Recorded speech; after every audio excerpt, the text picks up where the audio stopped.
एक घने जंगल में बहुत सारे जानवर और पक्षी रहते थे। उनमें एक प्यारी छोटी चिड़िया थी जिसका नाम था टोनी। टोनी चिड़िया का रंग सुनहरा और पंख बेहद सुंदर थे। उसकी छोटी सी चोंच और चमकती आंखें उसे और भी आकर्षक बनाती थी। टोनी हमेशा खुश रहती और अपनी मीठी आवाज में गीत गाती। उसकी आवाज सुनकर सभी जानवर उसकी ओर खींचे चले आते थे। टोनी बहुत मिलनसार थी और जंगल के सभी जानवर से उसकी अच्छी दोस्ती थी। वह अक्सर अपने मित्र गिलहरी, कछुआ और खरगोश के साथ खेलती। टोनी की सबसे अच्छी दोस्त एक तितली थी जिसका नाम था बेला। बेला रंग बिरंगी थी और वह हमेशा टोनी के साथ फूलों में बैठकर मस्ती करती। दोनों मिलकर रोज नए नए फूलों की खोज में जाते और उनकी खुशबू का आनंद लेते। एक दिन टोनी और बेला फूलों की तलाश में जंगल के गहरे हिस्से में चले गए। वहां उन्हें एक सुंदर फूल दिखा जो वे पहले कभी नहीं देखे थे। वह फूल बड़ा और चमकदार था और उसकी खुशबू पूरे जंगल में फैल रही थी। टोनी और बेला ने सोचा कि वे इस फूल को बाकी दोस्तों के साथ साझा करेंगे। वे फूल लेने के लिए उसके पास गए, लेकिन जैसे ही टोनी ने उस फूल को छुआ कुछ अजीब हुआ। अचानक से आसमान में बादल छा गए और चारों ओर अंधेरा हो गया। अचानक एक गहरी और भारी आवाज गूंजने लगी। कौन है जो मेरे फूलों को छू रहा है? कौन है जो मेरे फूल को छूने की हिम्मत कर रहा है? टोनी और बेला डर गए और इधर उधर देखने लगे। उन्हें समझ नहीं आ रहा था कि यह आवाज कहां से आ रही है। तभी एक बड़े काले पेड़ से पीछे एक विशालकाय उल्लू निकलकर आया।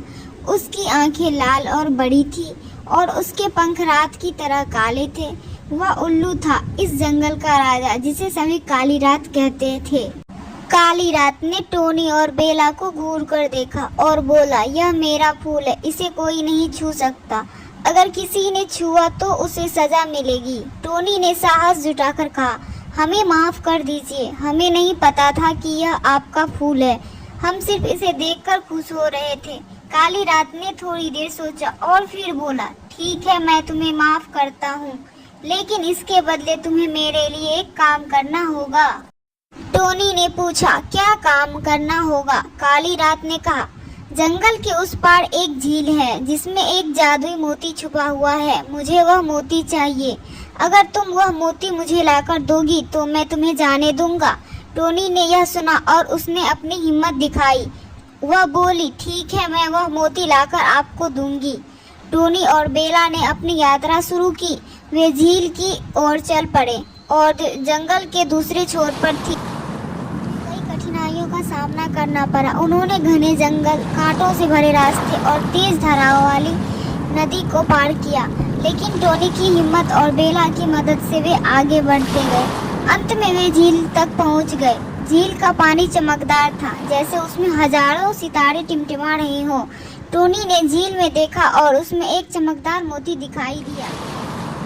टोनी ने अपने पंख फैलाए और उड़कर उस झील के बीच में पहुंच गई। उसने मोती को अपनी चोंच में पकड़ा और वापस उड़ने लगी, लेकिन तभी झील के पानी से एक बड़ा मगरमच्छ निकला और उसने टोनी को पकड़ने की कोशिश की। टोनी ने तुरंत अपनी चतुराई दिखाई। उसने मोती को मगरमच्छ की ओर फेंका और मगरमच्छ उसे पकड़ने के लिए आगे बढ़ा तो टोनी तेजी से उड़कर किनारे के पास आ गई। टोनी और बेला मोती लेकर काली रात के पास पहुंचे। उसने कहा, तुमने मेरा काम पूरा किया, अब तुम जा सकती हो।